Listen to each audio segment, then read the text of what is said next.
Hello，大家好，j'espère que vous allez bien. Bonjour et bienvenue sur la chaîne Le Chinois pour tous. Ici, vous apprendrez le chinois chaque jour, ce qui va d'ailleurs vous permettre d'évoluer. Aujourd'hui, je vais vous apprendre de nouvelles expressions qui vont vous permettre de communiquer le plus vite possible. Mais avant de commencer, je voudrais encore une fois vous rappeler qu'il est très important d'avoir un objectif à long terme autour de la langue que vous apprenez. Aujourd'hui, par exemple, avec le cas de la Chine, vous conviendrez avec moi que la Chine est devenue incontournable pour tout le monde aujourd'hui. Donc, ça peut être votre objectif. Même si vous ne souhaiteriez pas venir en Chine, mais la Chine pourrait venir chez vous, si ce n'est pas déjà le cas. Vous pouvez toujours avoir besoin de quelque chose. Je suis sûr et certain que même le téléphone ou l'ordinateur à travers lequel vous êtes en train de suivre cette vidéo a été fabriqué en Chine, ou ne serait-ce qu'une partie ou une pièce de cet ordinateur ou de cet appareil simplement a été fabriqué ici en Chine. Aujourd'hui, je vous parle de la prononciation chinoise qui est très importante. Je vous rappelle qu'en chinois, il y a 4 temps. Et si vous avez une mauvaise prononciation, ça peut vous causer des problèmes, dans le sens où le message ne va pas passer. Parce qu'en chinois, il y a des mots qui s'écrivent exactement de la même façon. Mais la différence se situe au niveau de la prononciation. C'est ce que je veux vous apprendre aujourd'hui avec l'exemple du mot when et when. Quand je dis when, c'est embrasser. When, c'est embrasser. Si je veux dire j'ai envie de t'embrasser en chinois pour les amoureux, je veux dire 我想吻你. 我想吻你. Ensuite, il y a le mot when.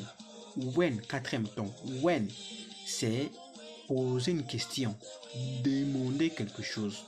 Si je veux dire j'ai une question à vous poser en chinois, on va dire 我有一个问题想问你. 我有一个问题想问你. Ou encore 我想问你一个问题. 我想问你一个问题. Alors, le dernier mot, c'est when. When, ça veut dire sentir, c'est sentir.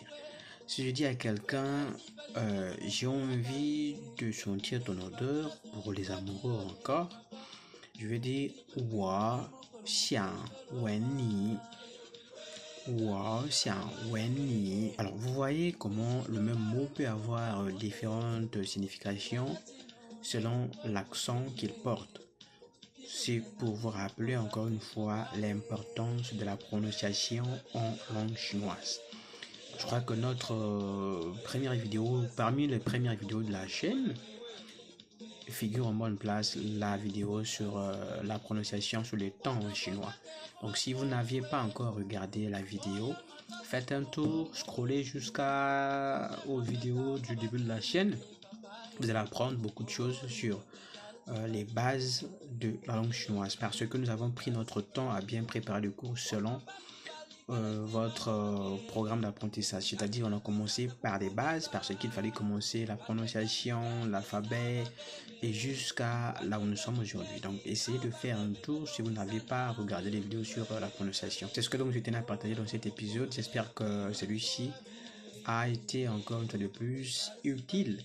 Si c'est le cas, je suis content. Si vous avez des questions, n'hésitez pas à me les poser. Si vous avez des ambitions de venir en Chine pour étudier, pour faire du business, pour voyager pour votre propre compte, c'est-à-dire faire du tourisme comme ça, et que vous avez besoin d'accompagnement, n'hésitez pas de nous contacter. Et si vous voulez aussi apprendre le chinois en privé avec moi, n'hésitez pas non plus de me faire signe. Je mettrai à votre disposition un programme, des expressions qui vont vous permettre d'apprendre le plus vite possible, selon votre disponibilité, selon votre fuseau horaire. D'ici, portez-vous bien, c'était le chinois pour tous, on se dit 再见.